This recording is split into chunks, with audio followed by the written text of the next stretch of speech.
Convidamos então agora a doutora Shirley Castilho, médica especialista em hematologia e hemoterapia e histocompatibilidade, chefe dos laboratórios de imunohematologia e histocompatibilidade do Hemorrio, para ministrar a palestra Como suspeitar e diagnosticar a refratariedade à transfusão de plaquetas.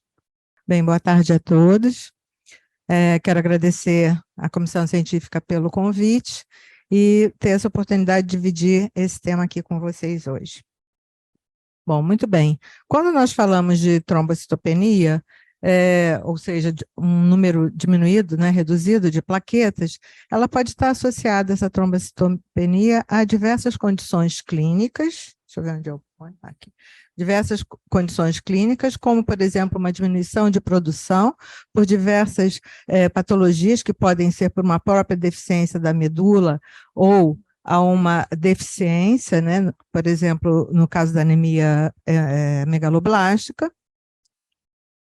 Pode ser por outras causas, como, por exemplo, também o hiperesplenismo, os pacientes que são submetidos à transfusão maciça, ou podem também estar relacionados a uma destruição dessas plaquetas, seja por uma causa imunológica ou uma causa não imunológica, como aqui a gente pode observar, como, por exemplo, CIVD, púrpura trombocitopênica trombótica, no caso das não imunológicas, e no caso das imunológicas, uso de droga, reações transfusionais, como a púrpura pós-transfusional, e etc.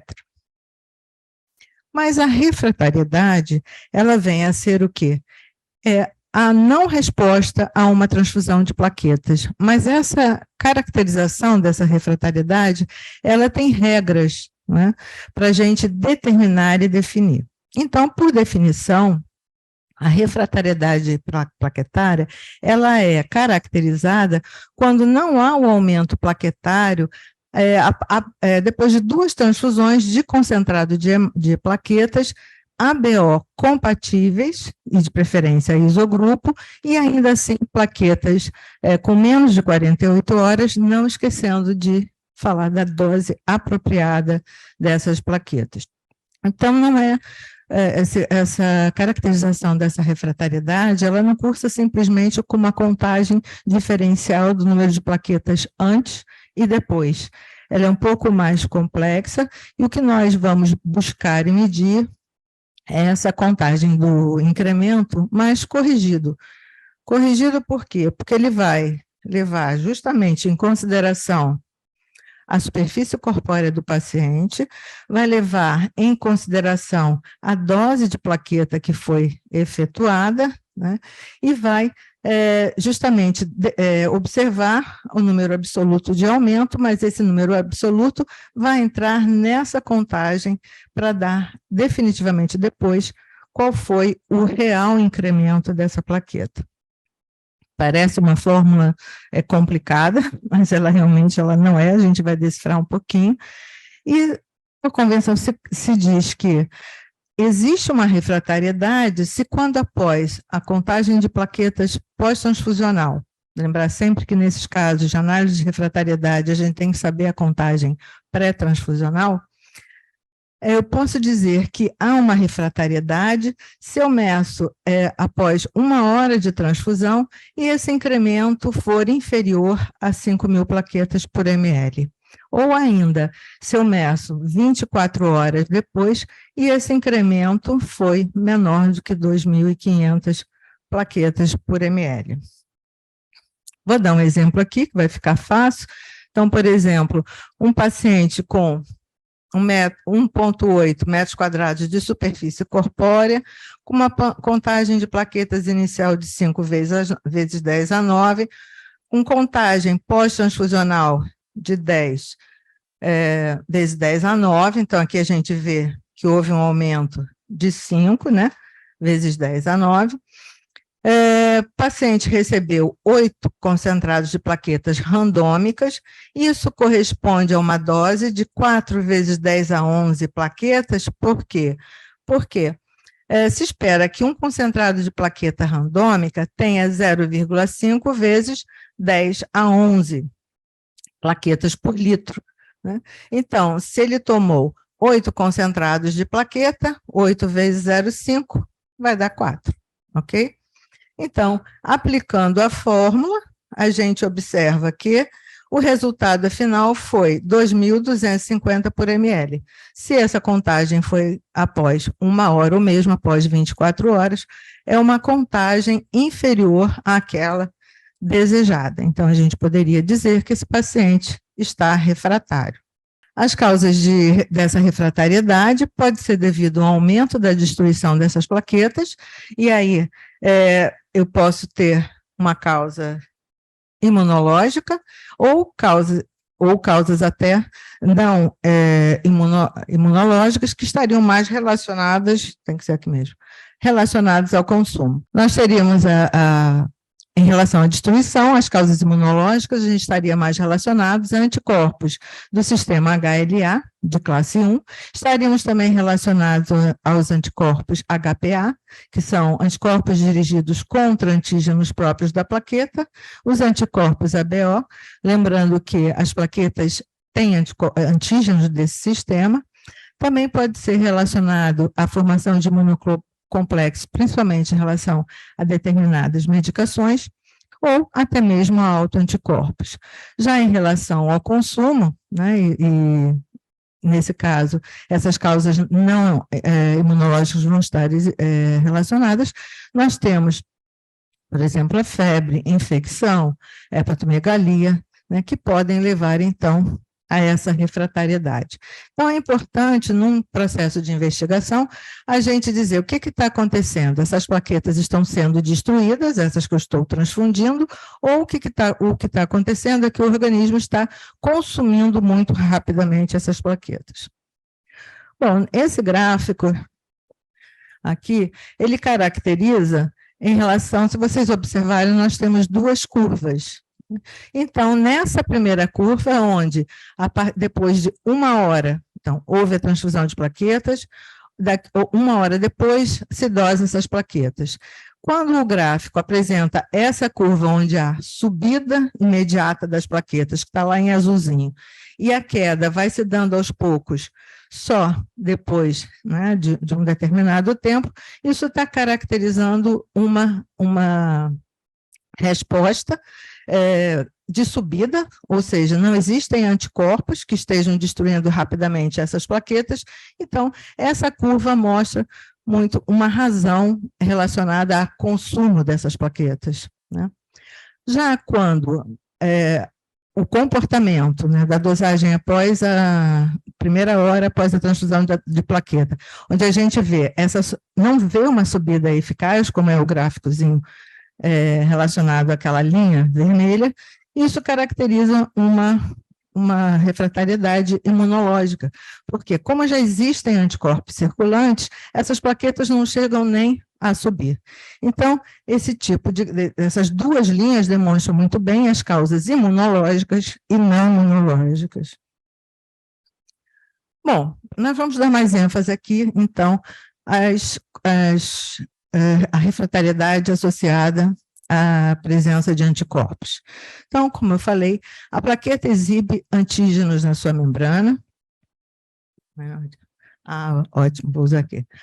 A plaqueta exibe antígenos na sua membrana. Temos os antígenos próprios da plaqueta, os antígenos plaquetários, são antígenos que estão inseridos nas glicoproteínas ali da membrana plaquetária. Nós temos o sistema ABO e os antígenos HLA de classe 1. Então, é contra eles que se concentram esses anticorpos. Nessa representação, aqui na membrana plaquetária, a gente observa diversas glicoproteínas, mostrando diversas especificidades antigênicas, mas esse polimorfismo plaquetário, ele não é extenso, ele é um polimorfismo reduzido, e a gente tem cerca apenas de 35 antígenos de membrana. E é interessante também, esses antígenos foram todos também organizados e feito uma nomenclatura, esse é um site de consulta para eles, e o que é interessante é que são sistemas dimórficos com antígenos de alta frequência e antígenos de frequência baixa ou frequência intermediária. E, de uma forma geral, os classificados como 1A o 2A ou 3A são os antígenos de alta frequência e o B de baixa frequência. Aqui, então, estão relacionados nessa tabela os principais sistemas descritos. Outros antígenos já foram descobertos, mas ainda não catalogados em sistemas. E nós temos, então, cerca de 35 antígenos ali nessas plaquetas. Então, mostrando que o polimorfismo não é tão extenso, mas quando se fala em alta e baixa frequência, né, a disponibilidade de doadores é um pouco restrita em muitos casos. Nos casos dessas refratariedades, a gente acaba tentando lançar mão de investigação familiar. Aqui nós temos uma genotipagem que nós chegamos a fazer em doadores aqui do Hemorrio, então no N de 261, e a gente aqui teve sorte de principiante, conseguimos alguns doadores raros, né, que seriam os doadores sem o antígeno HPA1A, então eles geneticamente são chamados de BB, né, ou seja, geneticamente eles têm apenas o gene para B. Então, a gente conseguimos encontrar cerca de 1,5 para HPA1, 2,7 para o 2 e 3,1 né, para o 5. Essa é uma metodologia que eu vou mostrar um pouquinho depois para vocês. E aqui uma comparação com um trabalho francês mostrando a prevalência desses fenótipos, né, deduzidos do genótipo em doadores de plaquetas.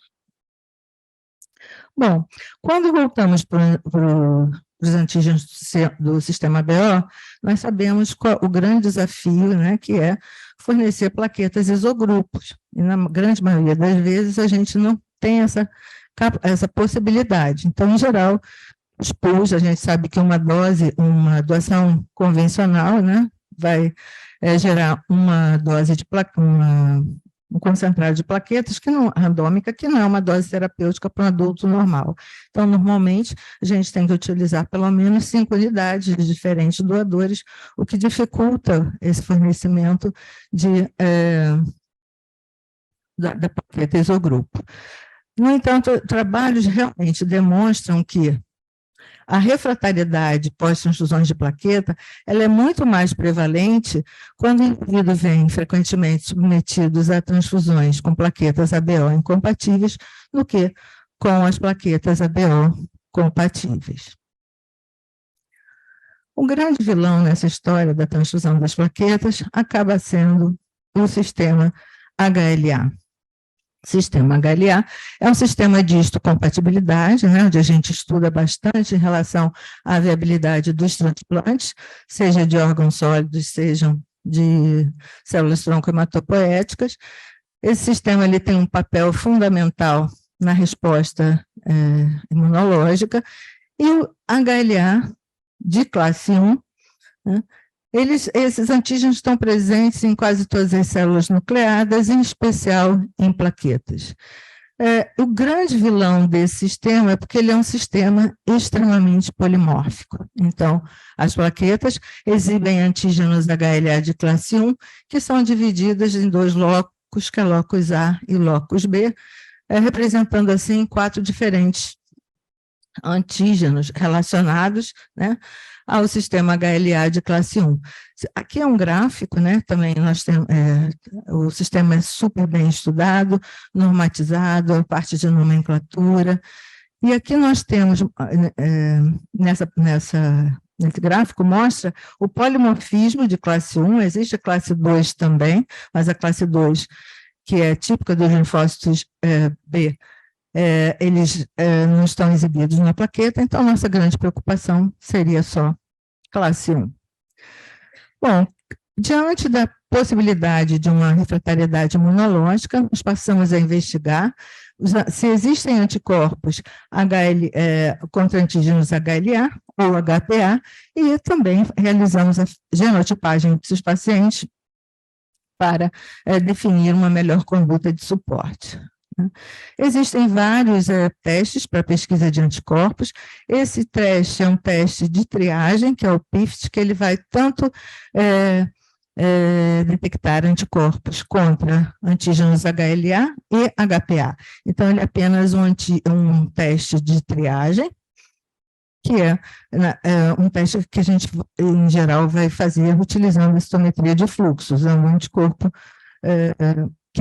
que mostra esses anticorpos que aderem ali à plaqueta. Existe um MAIPA que é mais complicado, um teste muito difícil, que é dirigido contra e é específico para antígenos plaquetários, onde utiliza um anticorpo monoclonal contra glicoproteínas da membrana plaquetária, glicoproteínas específicas.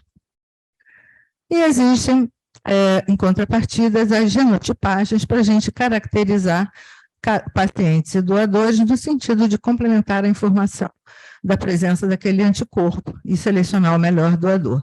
Aqui nós utilizamos um kit chamado BidChip, onde a gente trabalha com microarranjos, que consegue detectar vários antígenos, né, deduzidos do genótipo, na membrana.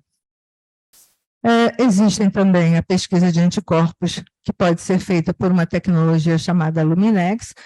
Na verdade, ela também tem opção para HLA e HPA, onde existem bits, né, são uma medida no fluorímetro, essas BIDs vão ter proteínas recombinantes específicas de cada sistema, então, se houver positividade, eu tenho uma emissão de luz que é contada nesse equipamento.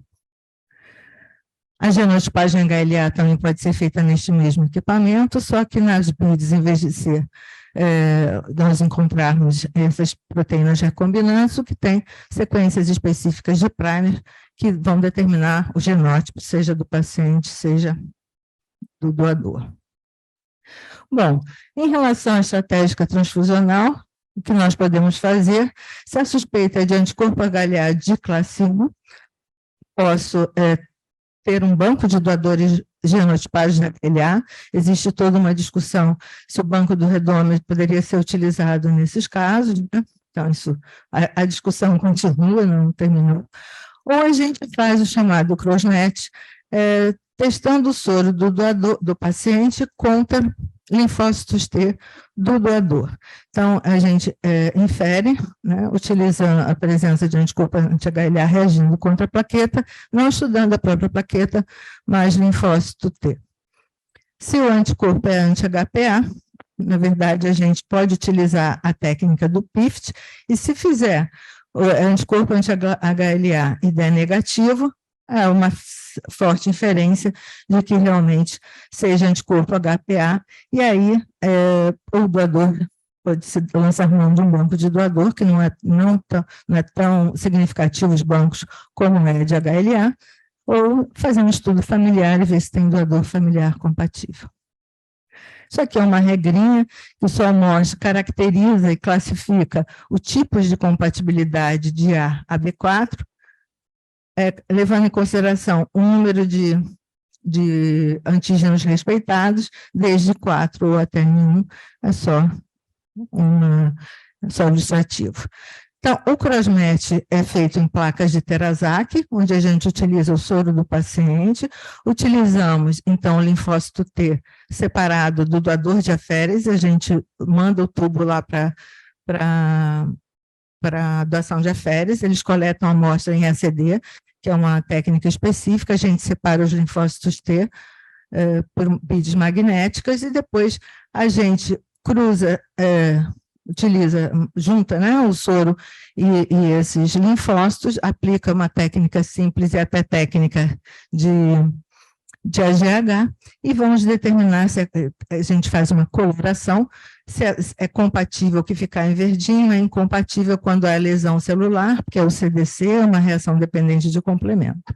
E assim a gente faz. Nesse caso aqui, vamos falar rapidamente, que acho que o meu tempo já terminou.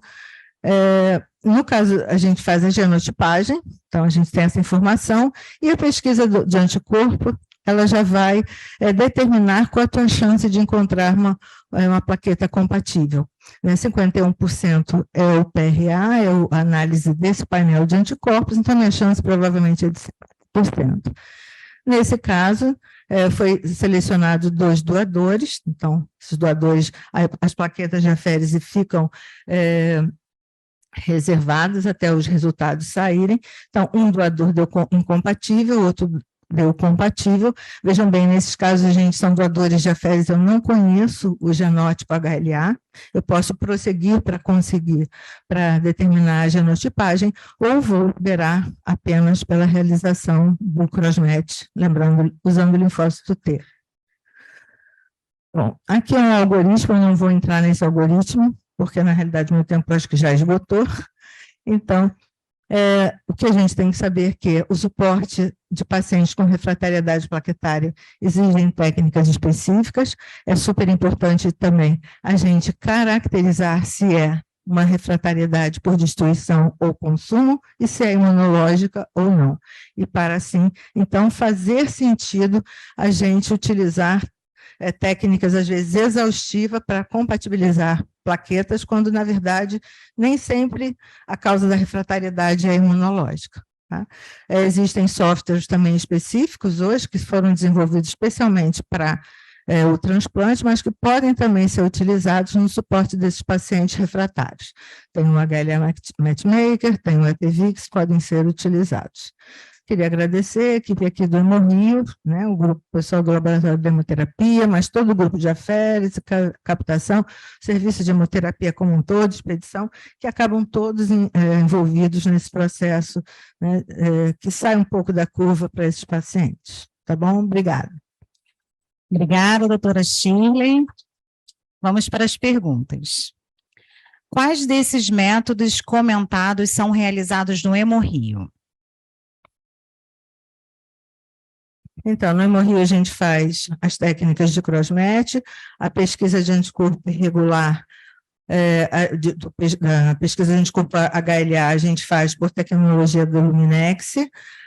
A gente tentou comprar também os kits de Luminex para anticorpos contra antígenos plaquetários, mas realmente ficou inviável a questão de custo, porque a gente tem que pensar que não são testes que vão ser realizados em grande escala. Do HLA é mais simples, porque a gente utiliza na parte toda de transuporte ao transplante, então é mais fácil a implementação. Os crossmatches a gente faz, como eu falei, utilizando o linfócito T do doador e o soro do paciente, isso a gente aplica na nossa rotina. E assim, por exclusão, se o paciente tem realmente uma refratariedade e o anticorpo HLA é negativo, a gente investe em relação à pesquisa do anticorpos contra antígenos HPA e, às vezes, atualmente a gente faz parcerias e manda, inclusive, para São Paulo. Agora, o PIFT é uma técnica que a gente está em implantação, né, já estamos com o citômetro de fluxo, só aguardando a chegada dos reagentes. Né. Qual a estratégia do Hemorrio para combate ou controle de aluminização plaquetária? Não tem, é impossível. Na verdade, é impossível, como a gente vê esse polimorfismo, né? É um polimorfismo absurdo de HLA, então é muito difícil a gente fazer qualquer tipo de prevenção. Não, realmente, não dá. Então, não é feito prevenção. Nem aqui no Hemorrio, nem em nenhum outro lugar, na verdade, né? Não é só privilégio nosso. É porque a pessoa continua. A destinação de aférese ou pool de doador único para pacientes de alto risco, como aplasia de medula óssea?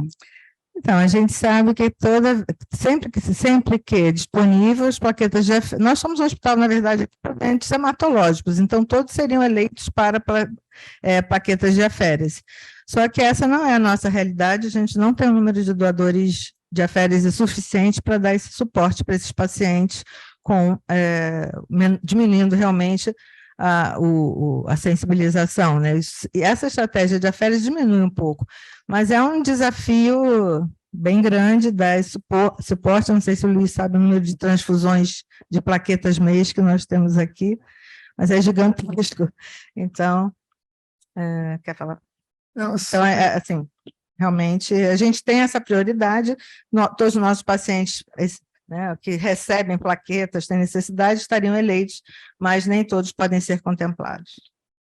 Eu só queria completar, concordo plenamente, Shirley, só completando que um grande estudo que foi feito sobre isso ainda dos anos 90, se chama TRAP Study, e que ele comparou, entre outras coisas, comparou muitas coisas, mas comparou plaquetas de alféolis e plaquetas de sangue total em pool, e na verdade a incidência de aula-imunização plaquetária anti-HLA foi a mesma, na verdade foi até menor no grupo que recebeu plaquetas de sangue total, só que não tinha, a diferença não tinha significado estatístico, então assim, ainda que, de qualquer maneira, mesmo se houvesse evidência de que seria melhor com plaquetas de alféolis, eu acho que essa evidência não existe, mas se existisse, a gente também não conseguiria, como você disse muito bem, porque o volume é... A harmonização também vai estar relacionada a outros fatores próprios da doença do indivíduo, esquema terapêutico utilizado, imunossupressão. Então, tem tantas variáveis, né, associadas. E nem o eritrocitário que a gente teria um pouco mais de pernas, a gente consegue contemplar todos com um suporte transfusional fenotipado para todos os pacientes, universal, vamos dizer assim, que é um caminho que a gente está trilhando. Obrigada, doutora Shirley, pela contribuição no evento. Obrigada a você.